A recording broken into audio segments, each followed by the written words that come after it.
তোর বাড়ির মেয়েরা 50 লোন গ্রুপ লোন করে, আমি বলবো তুই হারাম খোর, তুই হারাম খা। যদি না ভাল লাগে এখানটা উঠে চলে যাবি, আমি মাল আলাদা। তোর যদি চালে লাগে এখানটা উঠে চলে যাবি। হারাম খাবে, হারাম খোরের বাচ্চা, চিনির বাজার বাচ্চা। মৌলবীরা বললেন জ্বালা লাগে। তোমাদের মসজিদের ইমাম নামটা ভুলে গেলাম ভাই, এবার আমার দাউদ করেছে মুশিয়ার রহমান, মতিউর রহমান ভাই। এই বেচারা আমার বন্ধুর বন্ধু, এর অনুরোধে আমি এসেছি। আচ্ছা বলেন, এত ইয়ং ছেলে কথা বলে, আপনাদের মসজিদের ইমাম গুরুত্ব দিয়ে শুনবেন, যদি দাড়িটা চেঁচে পোল্ট্রি মুরগির মতো হয়ে, এখনকার চেংড়া ছেলেরা তো দাড়ি চাঁচে দেখেছ, ও সর্বনাশ, শয়তানেরও চোখ গুরু হয়ে যায়। আল্লাহ জীবিতেও ভয়লি কিছু বুঝতে পারবে না। তার মানে বেলে দিয়ে দিতেও মেরেছে, এ দিতেও চাইলে গাছও কেটেছে, গোড়াও উবড়ে দিয়েছে। উম্মতে মুহাম্মদ ও নবী আমরা তোমার দিওয়ানা। পৌষ মাঘ মাসে বিরাট ঠান্ডা পড়েছে, এই 2 মাস পেচাব করে পানি নেব না, আমরা খালি দিওয়ানা। ইমাম সাহেব ধরে এ করি, তুই তো উচ্চ মাধ্যমিক পাস, বলে হ্যাঁ। তা দাঁড়িয়ে পেশাব করবি, বলে হ্যাঁ। বই দিবি, বলে না। কেন? বলে কুকুরের অপমান করা হবে। কার অপমান করা হবে? তার মানে কি? কত কুকুরের ভাইরা শালা দাঁড়িয়ে এখনো পর্যন্ত বাইক বার করে এমন স্টার মারতেছে 10 ইঞ্চি দিয়াল ফেলে দেবে দালাল। এরা নাকি মুচো মানে ছাড়া। বাবু এরা আবার বলে ভারতের প্রধানমন্ত্রী নরেন্দ্র মোদী জালেম বাদশা। বলে না বলে না? আমি এই নন্দী গ্রামের মাটিতে দাঁড়িয়ে খুব চ্যালেঞ্জের সাথে বলছি, যদি কোন মায়ের বৈধ সন্তান হয় যেটা বুঝতে পারবে না, সামনে দাঁড়িয়ে জিজ্ঞেস করবে। আর যদি পাউচারের দিকে মানুষ মুনাফিকের রক্ত যদি থাকে, কাল সকালে না পারে। আমি নবীর মেম্বারে বসে বলছি, আজ বাংলার মুসলমানের ছাড়ারা, বাংলার মুসলমানের বাচ্চারা নরেন্দ্র মোদী থেকে বড় জালেম। বাবু ওয়াজ বোঝার জিনিস বুঝলেন? আপনাদের মসজিদের ইমাম মতিউর রহমান ভাই যদি দাড়িটা পোল্ট্রি মুরগির মতো চেঁচে আর মসজিদে নামাজ পড়ায়, ওর পিছনে কেউ নামাজ পড়বে? তারা কথা বলে পড়বে? বেনামাজি ইমাম দাড়ি চাচা ইমামের পিছনে কথা বলে না, নামাজ ফতোয়া মারতে দেয়। মানে মুফতি সাহেবের ভাইরা ভাই, মুফতি সাহেবের বড় বোন ফতোয়া মারতে পয়সা লাগে না, যে নিজের গায়ে লাগবে তখন সোজা হয়ে যাবে। দেখবে আমি বললাম ইমাম যদি দাড়ি চেঁচে নামাজ পড়ায়, ওই ইমামের পিছনে নামাজ পড়বেন না। তুই মুসলমানের ছানা, মুসলমানের বাচ্চা বলে দাবি করি, দাড়িটা চেঁচে ইমামের পিছনে নামাজ পড়লি তোর লজ্জা নেই? আমার কথা বুঝতে পারেন? আমার কথা বুঝতে পারেন? ইমাম যদি দাড়ি চেঁচে নামাজ পড়ায়, ওই ইমামের পিছনে নামাজ পড়বেন না। তুই মাল দাড়ি চেঁচে ইমামের পিছনে পড়লো নয় দাঁড়ালি, তুই চিনি তুই মুনাফিক, তুই বাঁদরামি করে জায়গা বলে বিয়াদবের বাচ্চা।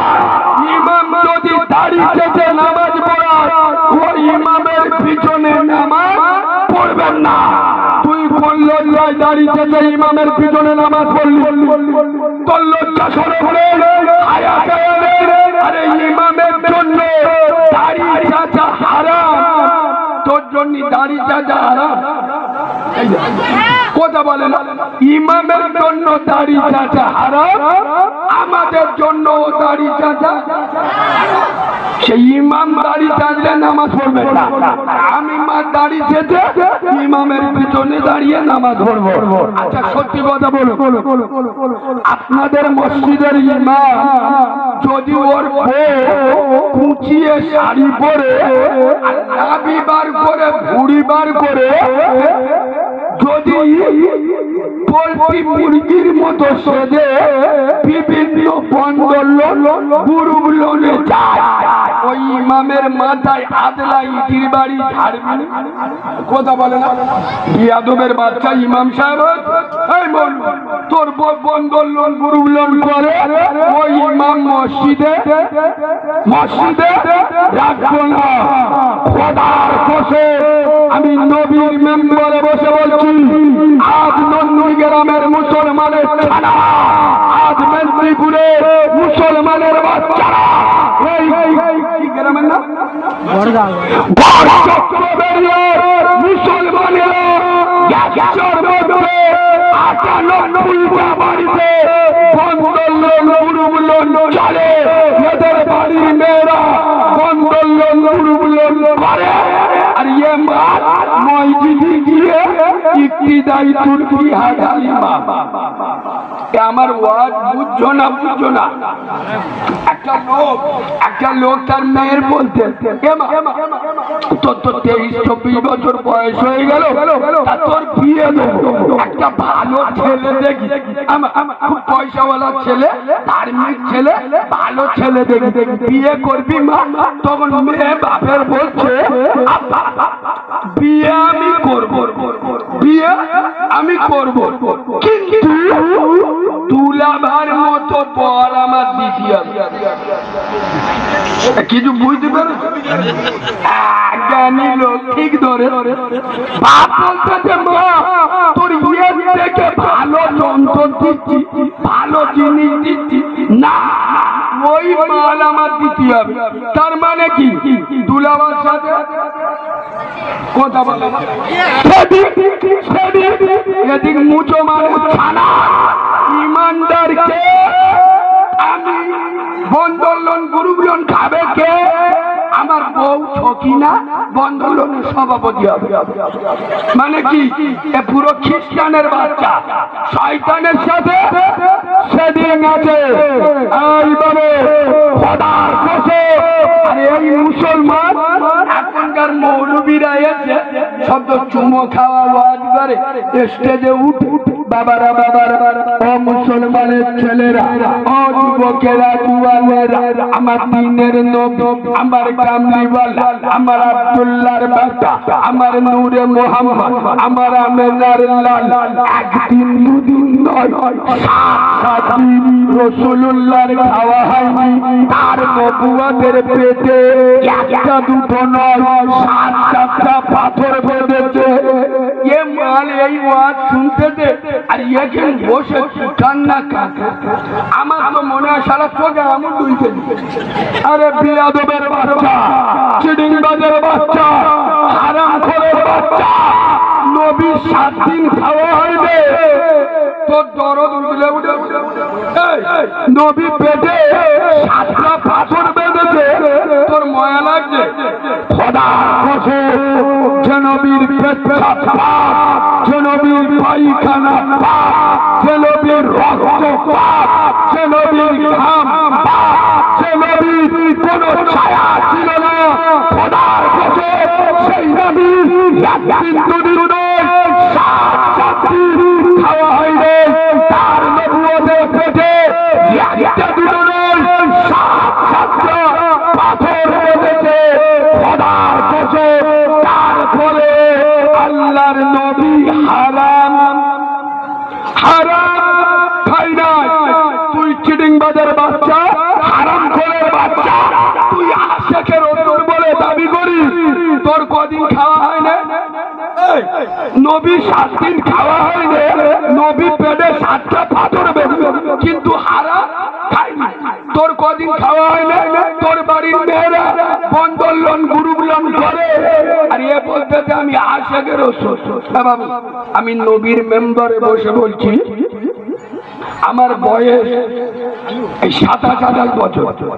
আমি আল্লাহকে সাক্ষী রেখে বলছি আমরা 12 ভাই। কজন? 12 ভাই।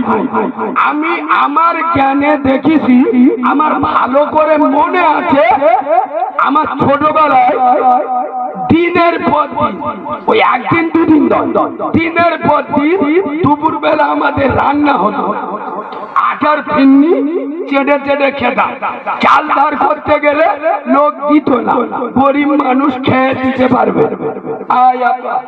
সত্যি কথা বলুন, জান্নাতের বাগানে বসে এখন সে ও বাবা আছে কথা বলে না।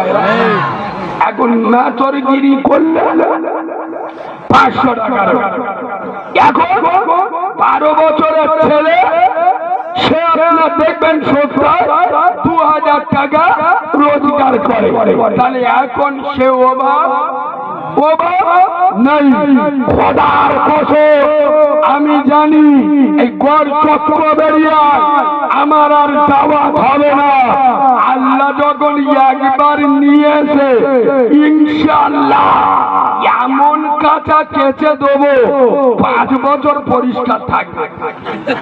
আমি নবীর মেম্বারে বসে বলছি, এই গড় চক্র বেরিয়ে যে সমস্ত মুসলমানের যে সমস্ত মুসলমানের বাচ্চারা সুদে টাকা খায়, হারাম খায়, বন্ধন লোনের টাকা খায়, গ্রুপ লোনের টাকা খায়, খোদার কসম এরা ওভাবে খায় না, সোভাবে খায়।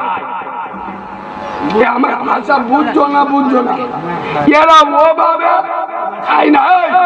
আপনার গ্রামে একটা লোক দেখালে, একটা লোক এই লোকটা 2 দিন খাওয়া হয়।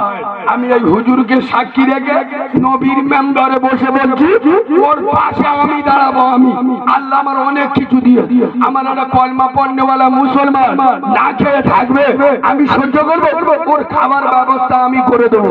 আচ্ছা বল, এখন ওরম লোক আছে যে 2-3 দিন খাওয়া হয় না? কথা বলে না এরা আছে নাই? তাহলে এরা ওভাবে হারাম খায় না, স্বভাবে খায়। এর স্বভাব খারাপ, মুনাফিকি স্বভাব। হারাম খাবে বললে জ্বালা লাগবে। বেরো বিয়াদবের বাচ্চা, তোর ওয়াজ শোনা আর গাজন শোনা দুটো সমান সমান। 40 বছর ওয়াজ শুনে আলেমরা বলে গেলে সুদ খেলে মার সাথে কেনা করে আলেমদের কথা বাল গ্যারেজ করে বলে ও মার সাথে জেনা করে হয় তা কি হয়েছে? সুদ খাওয়া কথা বলে না। তোমাদের ইমাম সাহেবের কাছে গ্রামের একটা লোক, আমার বাড়িতে একটা কুয়া আছে। কি আছে? কুয়া আছে। তোমরা কি ঠোঁটে ফেভিকল আটা দেব? একটু আমার সাথে কথা বললি ভালো লাগবে না? চুমো খাওয়া হক কথা বলছি, গায়ে লাগছে? গায়ে লাগছে? তোমাদের গায়ে লাগলো, আমার বয়ে গেল। আমি নবীর মেম্বারে বসেছি। আমার যে কথাটা কোরআন হাদিসের বিরুদ্ধে যাবে উঠে দাঁড়িয়ে প্রতিবাদ করবে। আর কোরআন হাদিসের ভিতরে যদি থাকে তুই রেগে গেলিও বলবো, তুই যত বড় গাঁটের বাঁটর ঘরে যাবি। এটা নবীর মেম্বার। শোনেন, আপনার এলাকায় আলেম মাওলানা আছে না নেই? তোমাদের এলাকার মেয়েরা এরম ফক ফক করে গেছে, এদের একটু লজ্জা শরম এতগুলো মধ্য এখানে বসে আছে ফক ফক করতে। তার মানে কি কিছু কিছু মেয়ে আছে জলসাই আছে, মধ্য তো শোনা দিয়ে হবে দে আমি জালালের মা জলসাই, বুঝতে পারবি? শোনাচ্ছে ওই জন্যই মেয়েদের কাছে বসা। 4টে মেয়ে এক জায়গায় বলি কিয়ামত হবে, ওদের সম্বন্ধে কাছে বসি বক বক বক বক করতে, আমার কানটাতে ওদিকে যাচ্ছে। আমার কথা কি আপনাদের অসুবিধা হচ্ছে? পিছনের ভাইরা বলে অসুবিধা হচ্ছে। অসুবিধার কথা তো এখন শুরু করিনি। গাড়ি স্টার্ট দিই প্যাসেঞ্জার তুলছি, বুঝতে পারছি? যখন জ্বালা যন্ত্রণা করবে বুঝতে পেরে যাবে ও চালু হয়ে যাবে। বাবু আপনার গ্রামে হাফেজ মাওলানা আছে না নেই? আছে আছে আছে। আচ্ছা গ্রামের ইমাম সাহেব আছে না? আছে। আচ্ছা আপনার গ্রামে হাফেজ মাওলানা ইমাম সাহেব আপনাদের বলে নামাজ পড়বে, নামাজ নামাজ নামাজ, কবরের বাতি হবে, রোজা করবে, টাকা থাকলে দান দেবে, বোতল খাসি গাঁজার কোলকে মুসলমানরা গাঁজা খায় না, খায় কিছু কিছু গাঁজা ঘর মুখ দেখলে বুঝতে পারবে কুকুরের মতো মুখ মেখে খানা না এসালারা কুকুরে খাবে, বিয়াদবের বাচ্চা গাঁজা খাবে আবার ফতুয়া মারবে, আসে না রে? ইমাম সাহেবরা বারণ করে না করে না? আচ্ছা ইমাম সাহেব বলে বাবু লটারির টিকিট কাটি, বাম্মার ভাত দিবি, পরের মেয়েকে দেখে চোখ মারিস, বারণ করে না করে না? করে না করে না? আচ্ছা বলো আপনাদের গ্রামের আলেম ওলামারা এগুলো বারণ করে, তাহলে আমাকে 20,000 টাকা দিয়ে স্পেশাল করে সেই উস্তি থানা ডায়মন্ড হারবার থেকে ভাড়া করে নিয়ে এসছেন কেন? আমি কি বলবো? গোপাল ভাঁড়ের গল্প শোনাবো? কথা বলে না? তোমাদের শুভেন্দু অধিকারীর আত্মজীবনী বলবো যে মালটা কিরাম কুকুর ডেকে ডেকে মরবে? কথা বলে না? এগুলো বলবো না? আমি বলবো তোরা এত বড় জলসা দিবি, আল্লাহ তোদের 1 মাস নামাজ পড়তে বারণ করেছে, এরকম বলবো? আমি বলবো আল্লাহ তোরা যে এত বড় জলসা দিবি, আল্লাহ তোদের 15 দিন বন্ধ লোন গ্রুপ লোন খাওয়া মাফ করতেছে, জম্মের খাওয়া খেলে, এরকম বলবো? ইমাম যেটা বলে আমি সেটাই বলবো। মুসলমানরা কত বোকা হয়ে গেল, যেটা জানে, যেটা এলাকার আলেম উলামাদের মুখ থেকে শোনে, সেটা শোনার জন্য আমাকে 20,000 টাকা দিয়ে ভাড়া করে। তার মানে কি গ্রামে ডাক্তার আছে, গ্রামে ডাক্তার আছে, যদি তার টাকা সত্ত্বেও কলকাতা থেকে ডাক্তার ভাড়া করে আনতে হয়, তাহলে বুঝতে হবে রোগীর কন্ডিশন মোটে ভালো ভালো না। কলকাতার ডাক্তার এসে কি করবে? ছিড়বে, কাটবে, ফাড়বে, মানে কি অপারেশন করবে। আচ্ছা অপারেশন করলে রক্ত বেরোবে, আর ও ছেলেমেয়েরা যদি দেখে বলে হাই হাই রে আমার বাপের মেরে দিচ্ছে রক্ত বেরোচ্ছে, আগো কলকাতার ডাক্তার কাটা বন্ধ করবে? আমার নিয়ে কাটি, আমি কাটবো, তোর যদি না ভাল লাগে, তোর যদি কষ্ট হয় তুই দেখি লেবে যা, সরে যা। হ্যাঁ না না? এই মুসলমান আমি কি বলছি এরা বুঝতে পারে? তোমাদের গ্রামে হাফেজ আছে, মাওলানা আছে, মুফতি আছে, ইমাম আছে, টাকা সত্ত্বে আমাকে ডায়মন্ড থেকে ভাড়া করে নিয়েছে, তাহলে আমি কি করব? মদ খোর, সুদ খোর, গাঁজা খোর, পাতা খোর, চুল্লু খোর, বেনামাজি, বেরোজগার, বাম্মার ভাত চাই না, কারোর মাথার অপারেশন করব, কারোর গলার অপারেশন করব, কারোর পেটে পা তুলে বুক ফেলে অপারেশন চালাবো। তোর যদি না ভাল লাগে, তোর যদি জ্বালা লাগে, এখান থেকে উঠে চলে যাবি। কথা পরিষ্কার? এই কথা পরিষ্কার? আগিয়ে চলো তোমাদের ইমামের কাছে গ্রামের লোক, হুজুর হুজুর আমার বাড়িতে একটা কুয়া আছে। কি আছে? হুজুর আমার কুয়াতে একটা মরা ইঁদুর পড়ে গেছে, কুয়ার পানি দুর্গন্ধ হয়ে, কি করবো? হুজুর বলছে কাজ কর। 70 বালতি পানি তুলে ফেলে। যে মাল কি করে তো 70 বালতি পানি কুয়াতে তুলে আর নাক দিয়ে শুয়ে দেখতেছে তমু দুর্গন্ধ যায়। 70 বালতি পানি তুলে ফেলে শুয়ে দেখতেছে তমু দুর্গন্ধ।